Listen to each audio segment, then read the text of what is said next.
The Fallout series was legendary among computer role-playing games, thrusting you into a strikingly open, harsh, and non-linear universe.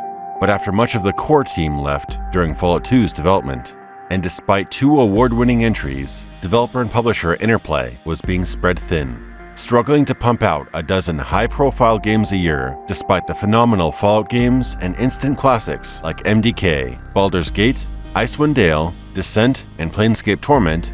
Interplay churned out a lot of less popular titles, like Waterworld, Boogerman, and their less successful sports franchises. During one of the rockiest years in Interplay's history, they finally published a follow-up, Fallout Tactics: Brotherhood of Steel.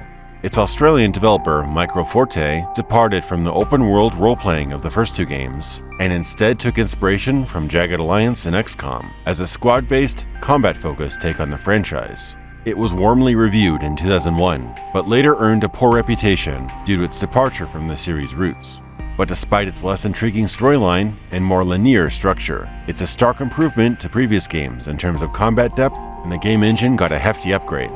In this episode of Apocalypse Archives, we're taking a look at Dustwind, an unofficial reimagining of the Fallout Tactics formula, which takes the squad-based strategy and puts it into real time, with community maps and multiplayer. Sound disastrous on paper? Maybe. But it surprised me at how radical design changes led to an exciting, if somewhat hollow, experience. Let's do this.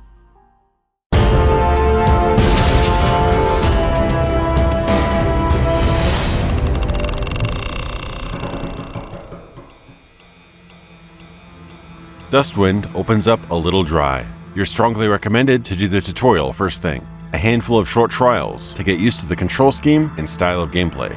Unbeknownst to you, this serves as the only real single-player campaign the game has to offer. There's no real storyline here, just a rustic, brutal, post-apocalyptic world, and tons of ways to mutilate your enemies. Visually, Dustwind impressively mimics the look and feel of the Fallout games to a T. Even though the game runs in the Unity 3D engine, it's the spitting image of those pre-rendered 2D games we grew up with and loved.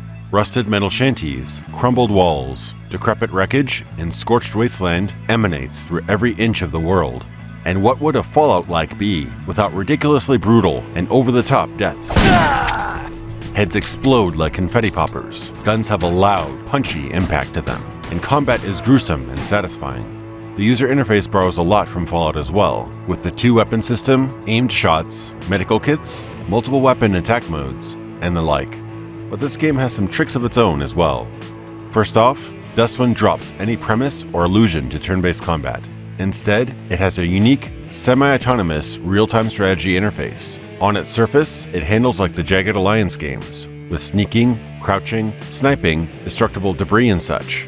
But the developers clearly understood how hectic and frustrating it would be to manage an entire team in real time without the ability to pause, as some other tactical strategy games have attempted.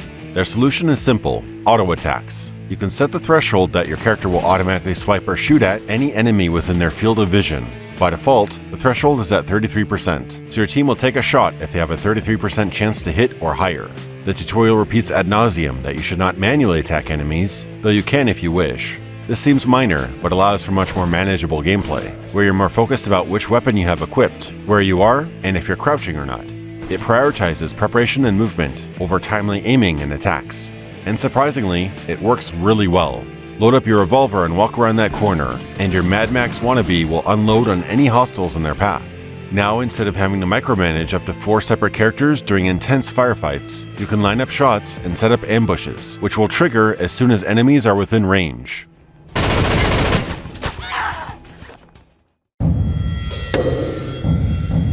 Dustwind offers deep character customization.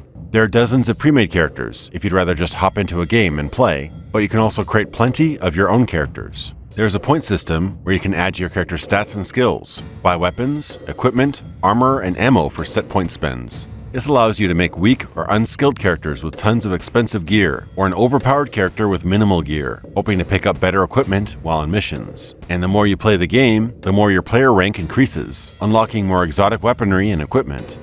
There are some non-combat skills for healing yourself or others, reviving downed teammates, repairing robots and machinery, picking locked doors and containers, and spotting, setting, or disarming traps. Resistance skills, speed, stealth, and a wide selection of perks and vices, round out the character creation system, as well as several playable races. There are human characters, which are your all-around average race, Valkyries, which are fast, melee-only, self-regenerating cyborgs, bots, which are tough to kill, but weak to EMP guns and grenades, and dogs, lightning fast, great for flushing enemies out, and can heal wounded allies, but are vulnerable and can't use weapons. This allows for some wild party compositions. Go it a la Mad Max with a shooter and a dog. Pimp out your tough guy with a minigun and a sledgehammer. Roast enemies at close range with a flamethrower. Disintegrate enemies with rockets and energy weapons. Or ghost it with stealth, bows, and sniper rifles. The sheer amount of playstyles and tools at your disposal are staggering, and you'll try new loadouts and character builds to find your perfect match. Dustwind loads you up with a sizable arsenal of light and heavy weapons. Pistols, shotguns, railguns, grenade launchers, rocket launchers, grenades, machine guns, miniguns, and other powerful weaponry, each with their own pros and cons: weight, damage, attack speed, price, clip size, and range. You can go all Rambo and terminate anything that moves, or you can play cat and mouse, lockpicking doors, sneaking around corridors, taking precise headshots and making like Sam Fisher. Taking your time, checking corners, placing or disarming traps to avoid firefights, or sending in your dog to lure baddies into a deadly ambush. Sometimes you might run into an area and get churned into mulch because your unwary character walked into a minefield, or you didn't notice the big guy in the corner, armed with dozens of rockets with your name on it. Glass cannons can reign supreme, but they can also get melted after one simple mistake, while an observant, trap-finding scout may not have the firepower to take on tougher encounters. Each playstyle feels unique and enjoyable, and the choice in how you want to approach each mission is yours. This leads to the elephant in the room, both one of Dustwind's greatest strengths and its biggest weaknesses: its mission structure. There is no storyline, no overworld, no towns, no hubs, and no friendly NPCs to speak of. It's all one-off skirmish missions with customizable difficulty settings, varying numbers of players, and an adjustable time of day, which you can play solo with one or more characters under your control, or online with other players. And this is where Dustwind shines. There are a handful of official maps, but the game includes a fully functional map editor, similar to games like Little Big Planet. There's a community map system with user votes and ratings, so after people finish a player-made mission, they can help curate the stronger maps from the weaker ones. It's a brilliant idea, and offers a lot more replayability than a game with a static set of missions. The maps are all loaded in-game due to its Steam Workshop functionality, so there's little wait time before loading a map you never knew existed a few seconds ago.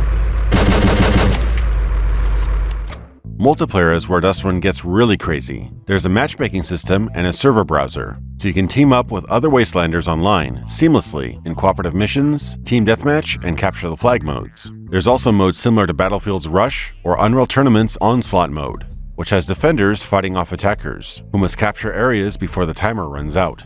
These can get hectic, but depending on the map design, some missions end in frustration. If you're meant to kill every single enemy in order to finish, you can get stuck wandering around for several minutes, checking every nook and cranny, searching for your final target.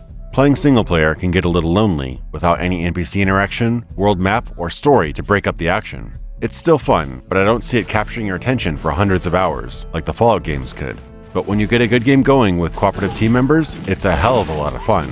It's like playing an XCOM team in real time, and the unpredictable ways you can pull missions off, or how badly they can go south, is an addictive experience I've rarely seen anywhere else. Whether running over raiders in your armored vehicle, or getting toasted by a well-placed trap, you're almost always bound to have an adventure, especially if you crank up the difficulty or enable one-hit deaths. Managing several characters at once is demanding, and probably won't be for everybody. You'll often die from decision paralysis, trying to juggle several complex character builds at a time. But you can tell from the gameplay, the website, and everything about Dustwind, the developers love the experience they crafted, and just want you to have fun.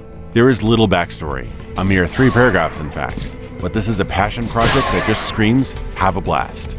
If you don't mind the lack of a story or meaningful campaign, and especially if you buy in with a few friends, you're likely to find hours of satisfying action and compelling tactics here. The friendly team at Dustwind Studios often reaches out to players and invites them to their Discord to chat and hang out. And during this video's production, they announced a full single-player campaign coming in 2019, so you'll have that to look forward to as well. On my Geiger counter for quality, I rate Dustwind radioactive. I hope you enjoyed this episode of the Apocalypse Archives. I have many more titles planned to cover in this series, and it would be great if you commented with any of your suggestions. Thanks to my amazing patrons for supporting this channel, and thank you for watching.